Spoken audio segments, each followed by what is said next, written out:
Hey guys, LevelCap here. Today I've got an episode of Loadout, the series where you guys, the viewers, get to pick a gun and customization for me to use. The way you do this is you leave a comment down below letting me know what you would like me to run with for the next episode. Today's top comment comes from Mathematic Updates. He says Malaysian GGK Commando Loadout. Primary is the SG553, US hollow sight, laser sight, any suppressor, and ergo grip. Secondary G18, ghost ring, any suppressor, and laser sight. Plus play as Recon, C4, and motion sensors with shadow perk.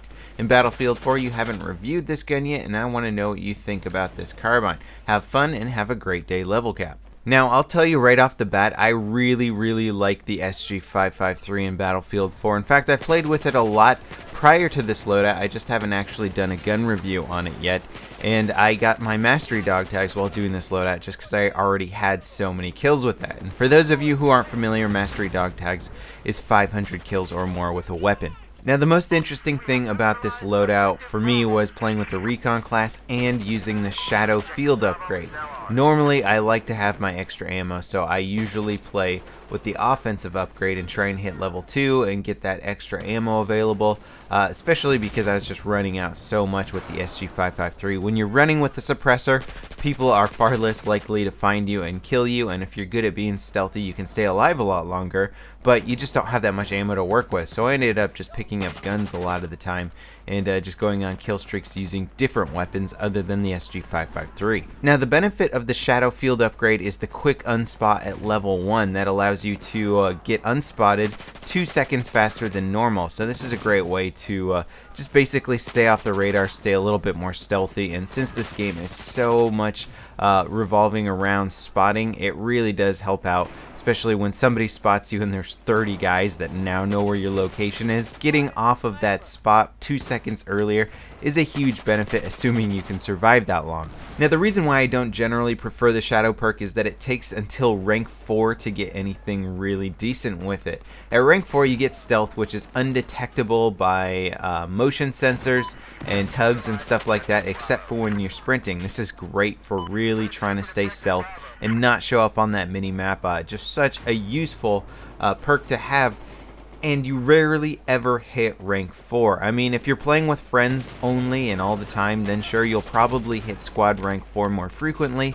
But other than that, it's just one of those things that you rarely hit, and it would be most useful in matches like Team Deathmatch. And hitting rank 4 squad field upgrades in TDM is very uncommon. So unfortunately, I have a hard time recommending the Shadow Field upgrade unless you know you're going to hit rank 4.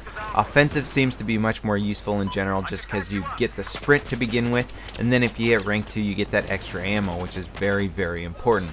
Now let's talk about the SG553, why I like it so much, and why it's one of the better carbines out there. Looking at the stats from Simthic.com, you can see that it has an extremely high rate of fire. 830 rounds per minute definitely puts it way up there on the carbine charts. It's actually the 3rd fastest firing carbine available. Its bullet velocity is definitely on the low side at 430 meters per second, so slapping a suppressor on there does still reduce that bullet velocity to closer to 300, but it's not an overall hit on the weapon's performance. Compared to something like the MTAR, which shoots at 570 meters per second, a suppressor would almost cut its bullet velocity in half. The damage model is standard, 25 max, 15.4 minimum. The difference between a carbine and an assault rifle is basically the damage over range and the aiming down sight accuracy in general. So basically a carbine is going to be on the same level as your assault rifle in close quarter combat, but as you get further and further away, it's going to do a bit less damage than the assault rifle and be a bit less accurate. On the far right, you can see that we have a 0.3 aiming down sight accuracy. Many assault rifles actually have 0.2. Not all, but many of them. So you are going to suffer a little bit of accuracy at range, although you can make up for this by using certain attachments. Unfortunately, we're not really using any of those attachments here. This loadout is specifically geared towards close quarter combat. The ergo grip is going to help our accuracy while on the move. The laser sight is going to improve our hipfire accuracy, And then we have a suppressor to keep us off the mini-map, basically longer lifespan in close quarter combat, not popping up on that mini-map. You can get around more stealthily. So this is very much a close quarter designed SG-553. I like it, but at the same time, Battlefield 4 really doesn't have a lot of maps that facilitate close quarter combat that well. There's certainly areas that are good for close quarter combat, but in terms of maps that really facilitate moving around and just sticking to close quarter action, we don't have the same variety or the same kinds of maps available that we did in Battlefield 3. I would say that the engagement distance has actually increased from Battlefield 3 into Battlefield 4, so it favors close quarter weapons a lot less in this game, and I don't know if that's something that the devs did intentionally or it just happened and nobody really noticed that they had a ton of guns that were great for close quarter combat and no maps that were particularly great for close quarter combat. I would love to see a stat list of what the average engagement distance is for every map in Battlefield 4, and I'm willing to bet it is well beyond what I would consider close quarter combat or what anybody else would consider close range engagements. And continuing on with the SG-553, we have a very nice reload speed of 2.15 seconds and only a long reload speed of 2.65 seconds, so both reloads are fairly similar in length and they're definitely on the shorter side. The recoil is very manageable. It's not particularly low, with a 0.3 pull left and a 0.5 pull right. Can be slightly on the higher side, but you could also throw on a compensator if you're having trouble with the side-to-side recoil. I recommend a stubby grip for my preferred loadout on this to try and basically make the gun a little bit more accurate and increase its effective distance. Running with a US hollow sight on here is really one of those things that comes down to personal preference on sights. I have made sort of an objective argument away from sights like the US hollow sight just because the metal housing takes up more of the screen and you actually do get a visual benefit from using sights that have less metal housing like the Coyote sight or the Cobra sight, two of my favorite close quarter sights. And although I do really like the loadout concept here, I feel that Battlefield 4 doesn't really facilitate the close quarter engagements enough to warrant this specific setup.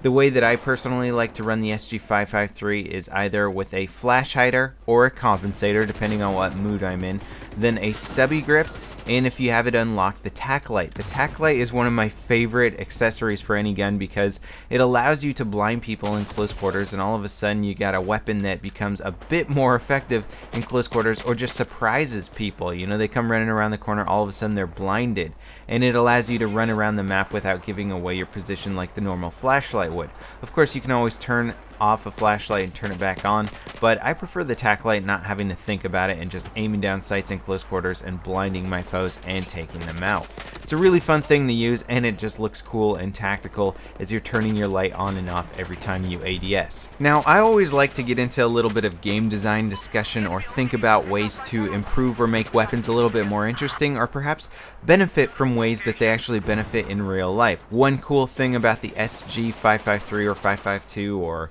any of the SG models is that the magazines that they use to feed have these little hooks on the side of them that allow you to attach multiple magazines together without a mag clip.